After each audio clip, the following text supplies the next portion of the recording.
מדברת כיו"ר המטה האזרחי למיגון העורף, ואני אומרת את זה מפני שאני גם חברת מועצה בתל אביב, ואני רוצה שיובן שזה לא בהכרח עמדת העירייה שלנו, בסדר? אז אני מדברת מתוך המקום של אזרחים. ואני מדברת מתוך המקום של אזרחים דווקא מפני שאני מקבלת מאות פניות של חרדה. אני מחזיקה תיק התחבורה, אני מכירה את החרדה מהקורקינטים, אני נחשפתי לחרדה בנושא של המיגון, וזה שינה גם את תפיסת העולמי, כדי שאני אבוא ואני אומר שלעולם נצטרך כיפת הגנה במדינת ישראל. כיפת הגנה לעורף, ומאוד ברור שזה לא בגלל המלחמה הזאת, ולא רק בגלל המלחמה הזאת, אלא גם החזית הצפונית בעתיד וכו'. כשבדקתי את הנתונים, נחרדתי לגלות שמעל 60% מהבניינים בתל אביב-יפו לא ממוגנים. אותם נתונים של מעל 50% בירושלים. זאת אומרת, אם נשים את הנתונים של המיגון במדינת ישראל, ואני לא אפרט את כולם, אתם בטח מכירים את חלקם, ופיקוד העורף יכול לפרט יותר טוב ממני, אז ברור שהתמה הזאת נדרשת, וקודם כל אני רוצה לברך עליה.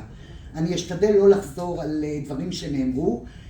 אני כן אומר שאני חושבת שההוראות והקלות של תמה 40א1 צריכות להיות בבחינת זכויות מוקנות, ולא עניין של שיקול דעת. ופה שמעתי שיש מי שרוצה לומר שהוועדה המקומית תחליט, ומישהו אחר אמר שרשות רישוי תחליט. אני רוצה לדבר על זה כזכויות מוקנות. אני שמתי לב שהיו מי שדיברו על הנחיות מרחביות כהנחיות שיגבילו, לפחות בעירי אני מכירה את ההנחיות המרחביות, 3 מטר בעורף, 2 מטר צידי. אני רוצה להגיד שאם תקבלו את ההתנגדות הזאת, אתם מייתרים את התמה, חבל על העניין וחבל על האישור. ואתם צריכים לשים לב איזה התנגדויות אתם מאשרים כדי לא לייתר את התמה, כי אני אחזור ויאמר, חיי אדם קודמים לכל דבר. אני רוצה לומר שהתמה צריכה לגבור גם על מסמכי מדיניות. יש את העניין הזה שלא רק טבעות מאושרות, אלא יש הרבה פעמים שמסמכי מדיניות מאושרים.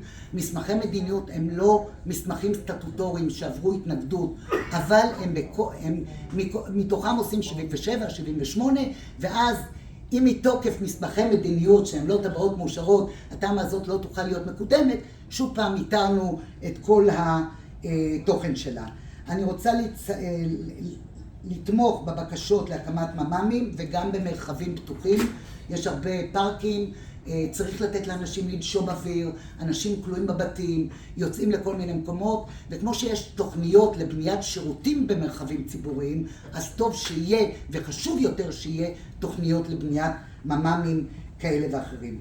לגבי השימור, זה שיש בניינים לשימור, בתוכניות השימור כבר התייחסו, והם הכי עתיקים, ואם לייתר אותם או לא לייתר אותם, אולי זה צריך לעבור ועדה מקומית ודרך תוכנית מיוחדת. אבל להחריג מתחמים לשימור, רבותיי, יש ערים שכל העיר היא מתחם לשימור. כל העיר. כל העיר היא או תחת מתחם לשימור, ודווקא מתחמים לשימור, שוב פעם, על עירי אני מדבר, קרמת תימנים, נווה צדק, מרכז העיר תל אביב, אין סוף. זה בדיוק האזורים שבהם צריכים את הממ"דים.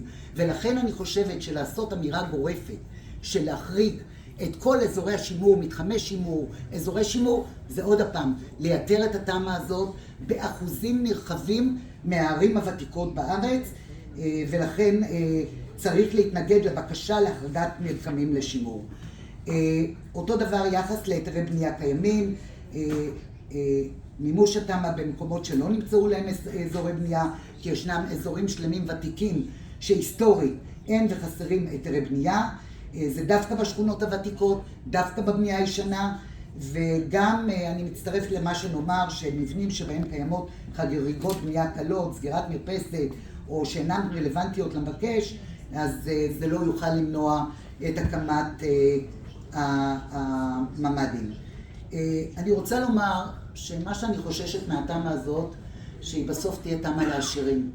מאחר ואין בה תמריצים, אז אני רואה איך שכונה שגרים בה אנשים בעלי יכולת יישמו את התמה, ואיך שכונות שגרים בה אנשים ללא יכולת לא יישמו את התמה. ולכן אני חושבת, כמו שמישהו פה כתב, שצריך לקשור אותה לתמ"א 38, שמאפשרת תמריצים על מנת לזרז את העניין.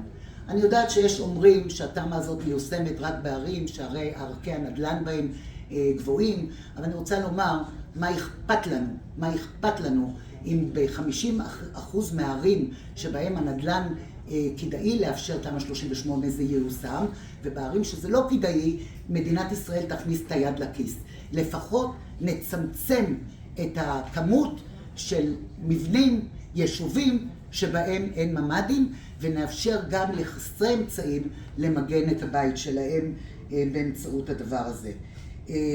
אני רוצה לומר שצריך לראות איך התמ"א הזאת גוברת על מגבלות מקומיות. כל אחד פה העלה כל מיני דברים. אני הזכרתי למשל מסמכי מדיניות. אני מצטרפת לבקשה לממ"מים, לרבות במיוחד עבור מוסדות חינוך וגני ילדים ובכל הארץ כמובן. אני רוצה לתמוך באמירה של קווי בניין 0 לעורף.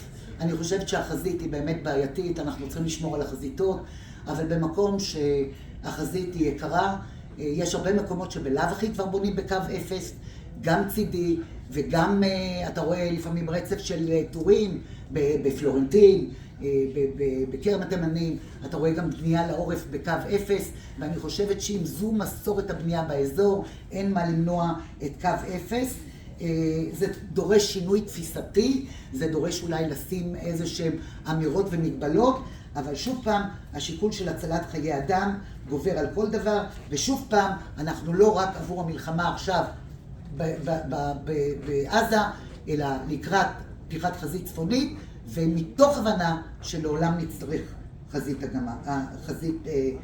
כיפת הגנה. תת הקרקע, אף אחד לא יתייחס לתת הקרקע כדרך ואפשרות להקים ממ"ד. אני חושבת שצריך להתייחס לתת הקרקע